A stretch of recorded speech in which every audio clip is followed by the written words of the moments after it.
morning, this is Waterman Wash below Esperano Peak, and I'm going to break here to talk some anime.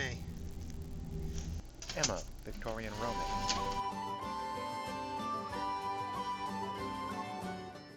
Emma, Victorian Romance is a simple but elegant romance anime set in Victorian England. It tells a romance between different social classes in the stratified society of the period, sort of a cross between a Harlequin romance and a Jane Austen novel. I already discussed Emma's first season some time back. I liked it enough to watch the second season too, so I just wanted to give a quick update on the concluding half of the story. I'm bound to give away a few of the plot points from the first season, however, so if you don't want any of that, you should go watch my earlier video instead. There ought to be a link to that around here somewhere.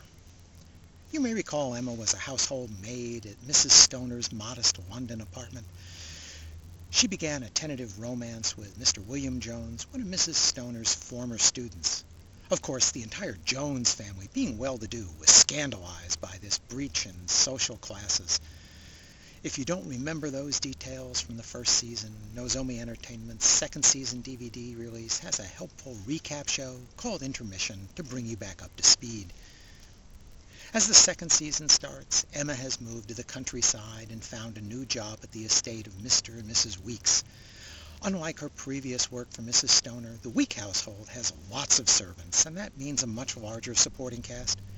Plus, there's the manservant Hans, who also doubles as a mechanic around the house. The rest of the staff is shocked that Emma was hired without references after she just met Mrs. Weeks on the train, but the new mistress is full of surprises like that. There are several stories to be told on this new estate as Quiet Emma gradually makes some friends among the staff.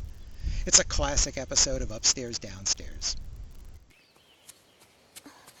テオ、降りておいで。どうしよう。怖がらなくていいから。エマさん、すごい。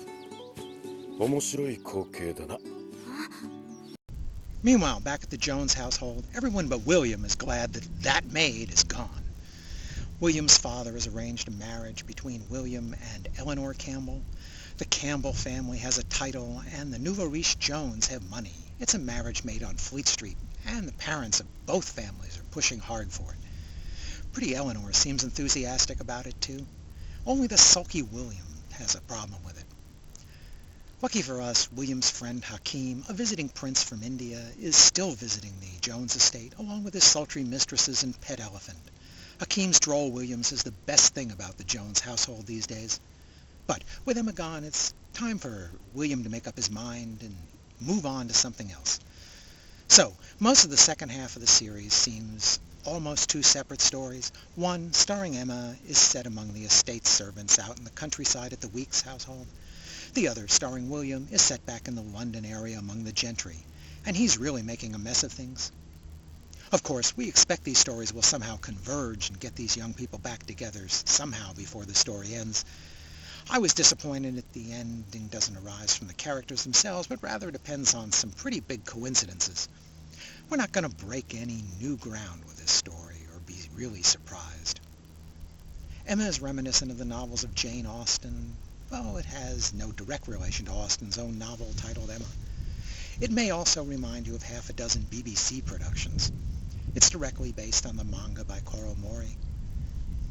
Director Tsuneo Kobayashi has previously helmed such varied stories as The 12 Kingdoms and Midori Days. Animation director Yoshiaki Yamagita is a veteran of such romantic comedies as Orange Road and Spirit of Wonder. Together they've put together a straightforward storytelling style with clean, crisp artwork. The attention to detail in the Victorian settings is very impressive. I was consistently surprised by little things, from heating flat irons on the stove to cleaning the floors.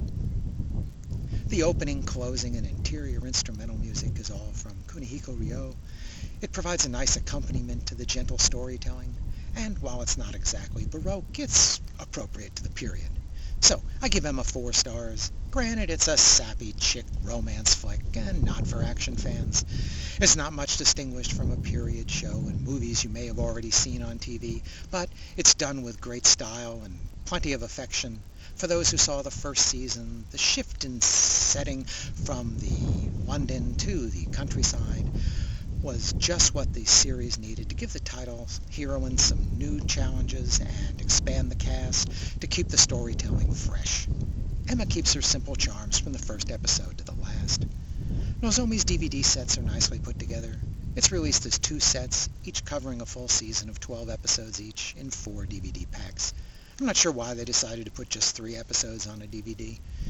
Each box comes with a small printed booklet, though the first season's was larger and more interesting than the second. The videos have English subtitles but no English dub, which is fine by me. I think that works out well since the price is right, and the story wouldn't hold the attention of the younger kids who wouldn't put up with subtitles anyway. The first season has a modest sepia tinge to the start of the opening credits, and the second season changed that tint to light green instead. Nozomi reflected those gauzy colors on their packaging too. I guess the shift to green reflects the move to the countryside.